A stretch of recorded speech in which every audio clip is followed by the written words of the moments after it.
and welcome to our book group. So obviously we've decided to change things slightly with our book group. We are embracing a TikTok trend, believe it or not, known as a bookshelf tour.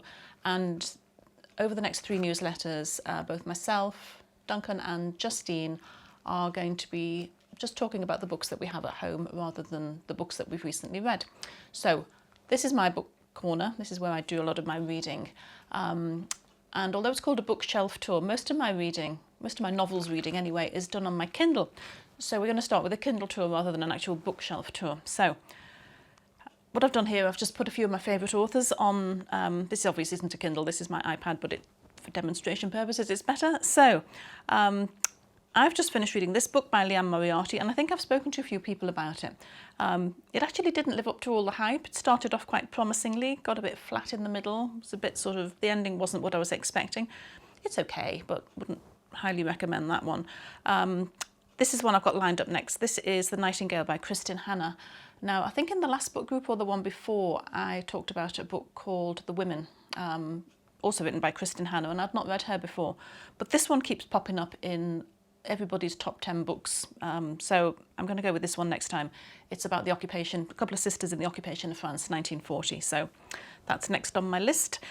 Just quickly highlight a few others on here. Helen Dunmore, love Helen Dunmore, and The Siege. Oh, it's a bit of a love story, survival. It's the Siege of Leningrad, so it's not a laugh a minute, but it's a lovely story and beautifully written.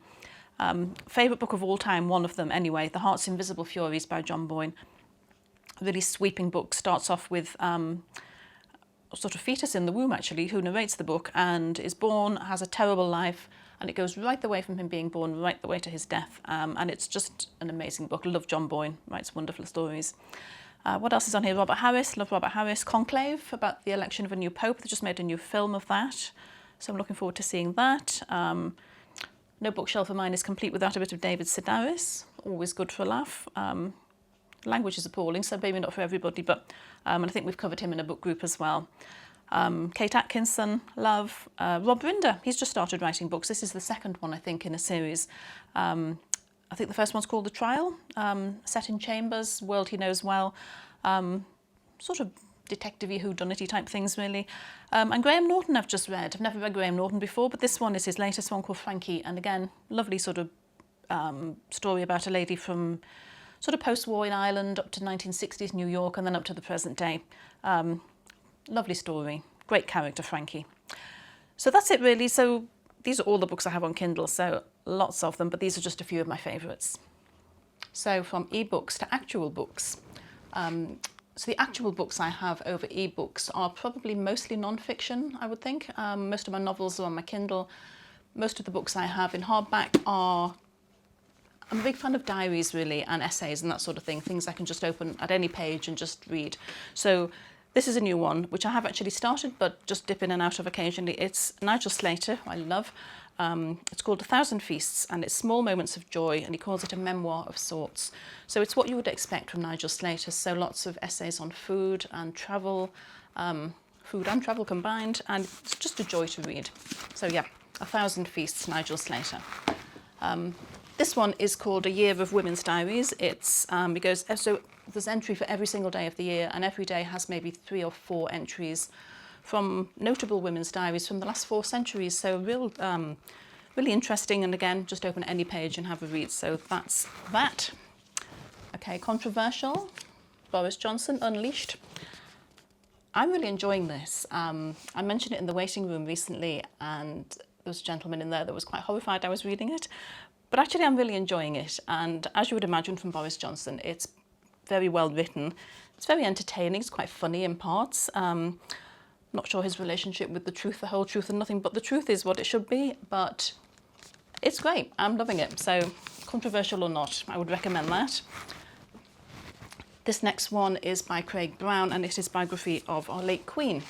It's called A Voyage Around the Queen, and it's just that, really. It's his sort of recollections from his years as a journalist, and yeah, quite good.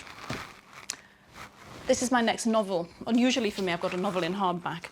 This one I've read a lot about. I haven't started it yet, but I'm really looking forward to it. It's by Andrew Miller, who I have read before. It's called The Land in Winter. Don't know much about it really, but it's I've read lots of reviews of it and it's been highly recommended, so I thought I'd get it seeing as winter's coming. So yeah, they're my actual books. So as this is called a bookshelf tour, I thought I'd better do some books from my actual bookshelf. So more diaries, I'm afraid. This is Alan Bennett. I love Alan Bennett. I think lots of people are called national treasures these days, but I think he actually is one. I'd say I'm a big fan of Alan Bennett, and I think a lot of you may find him a little bit too northern, but I love reading his diaries. This is about the third. I think I've got a few of these here. I think this is the third one. It's quite a big volume, but again, it's something you can just dip in and out of. And yeah, he just writes beautifully. Even better, I think, if you listen to him on Audible, because he narrates his diaries, obviously, and he's just got the best voice. So I think, yeah, for preference, I'd listen to these rather than read them, but it's good to have them as well. So I'll pop that one back up there. What else have we got here? Okay, so a bit of poetry. This is Roger McGough, who is one of the Liverpool poets, as you probably know. I think he does a programme, I'm not sure if he still does it, on Radio 4. I think he did Poetry Please. And again, on Audible, much better because he reads his own poetry and again, he's got the lovely Liverpool accent that goes with it all. But this is my favourite edition of his, and I had it hardback and lost it. I don't know where it went. I probably loaned it to somebody. But I found this in a charity shop not so long ago, and I've only just noticed actually doing this today that it's actually signed in the front, so that's lovely. But yes, lovely book of poetry and very easy read poetry. Emile Zola, so one of my favourite authors. My actual favourite book by Emile Zola is a book called Thérèse Raquin. This isn't it, obviously. I don't have a copy at the moment because I keep lending it to people and never getting it back. I must have bought countless copies over the years. But Thérèse Raquin was recommended to me. I was about 19, I think, and a friend of mine, Juliet, gave it to me to read. And I was a little bit kind of, could be a little bit heavy read, but actually it's the most amazing story and I would recommend it to anybody. Beautifully written, bit of a dark tale, but yeah, very good. So Thérèse Raquin, Emile Zola. Pop that one back there. What else is on here? Hilary Mantel. Got a few of hers, never really been able to get into them. And if I'm being honest, I haven't actually read them because I find them a little bit too heavy going. I'm going to try again because I'm watching Wolf Hall, which is on at the moment. So I'm sort of minded to try and read them again, but a bit heavy going, I think. C.J. Sansom, he's another favourite. I know we've talked about him quite a bit in the waiting room.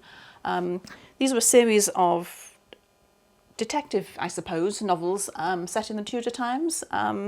Matthew Shardlake is the protagonist in these. Great character and beautifully written. This is the number 3, I think. This is Sovereign, my favourite one in the series. But all of them, highly recommended.